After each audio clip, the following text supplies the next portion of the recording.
Understood? Yes sir, golden thought. When you learn from experience, you will make a mistakes. But when you learn from experts, you will make less mistakes. ನಾವು experience ಇಂದ ಕಲಿಯೋಕ್ಕಿಂತ experts ಇಂದ ಕಲಿಯೋದು ಭಾಳ best. Shortcut ಸಕ್ಸಸ್ಸಿಗೆ ಭಾಳ ಮಂದಿ shortcut ಇಲ್ಲ ಅಂತಾರೆ, ತಪ್ಪು.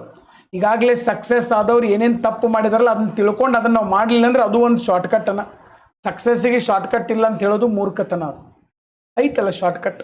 ಓಕೆ, ಸೊ ಅದಕ್ಕೆ ಎಲ್ಲ ತಪ್ಪುಗಳನ್ನು ನಾವೇ ಎಕ್ಸ್ಪೀರಿಯನ್ಸ್ ಮಾಡಿ ಕಲಿತೀವಿ ಅಂದ್ರೆ ಭಾಳ ದಿವಸ ಬೇಕು ಅದಕ್ಕೆ. ಓಕೆ, ಇನ್ನೊಬ್ಬರು ಮಾಡಿದ ತಪ್ಪಿನಿಂದ ನಾವು ಕಲಿತೀವಿ ಅಂತಂದ್ರೆ ಸೊ ಅದು ನಾವು ಜಲ್ದಿ ಹೋದಂಗೆ ಅನ್ನೋದು. ಸೊ ಅದಕ್ಕಾಗಿ ನೀವು ಎಕ್ಸ್ಪರ್ಟ್ಸ್ಗಳಿಂದ ಕಲಿ. ಸರ್ ಎಕ್ಸ್ಪರ್ಟ್ಸ್ಗಳು ಅದಕ್ಕೆ ನೋಡ್ರಿ, ನೀವು ಯಾವುದೋ ಒಂದು ಕ್ಷೇತ್ರದಾಗ ಮುಂದೆ ಹೋಗ್ಬೇಕಂದ್ರೆ ಈಗಾಗಲೇ ಆ ಕ್ಷೇತ್ರದಾಗ ದೊಡ್ಡ ದೊಡ್ಡ ಸಾಧನೆ ಮಾಡಿದ್ದಾರೆ. ಅವ್ರ ಸ್ಪೀಚ್ ಕೇಳ್ರಿ, ಅವ್ರ ಭಾಷಣಗಳನ್ನು, ಅವರ ಒಂದು ಪುಸ್ತಕಗಳನ್ನು, ಅವ್ರ ಇಂಟರ್ವ್ಯೂಗಳನ್ನು ಕೇಳಿದಾಗ ನಿಮಗೆ ಅದ್ರ ಬಗ್ಗೆ ನಾಲೆಜ್ ಬರ್ತದೆ. ನೆಕ್ಸ್ಟು ಸರ್ ನೀವು ಆ ತಪ್ಪುಗಳನ್ನು ತಿದ್ದುಕೊಂಡು ಮುಂದೆ ಹೋಗ್ಬೋದು. ಅದಕ್ಕೆ learn from experts rather than experience. ನನ್ನ ಪಾಯಿಂಟ್ ಅರ್ಥ ಆಗಿದೆ ಅಂತ ನಾನು ಭಾವಿಸ್ತೀನಿ.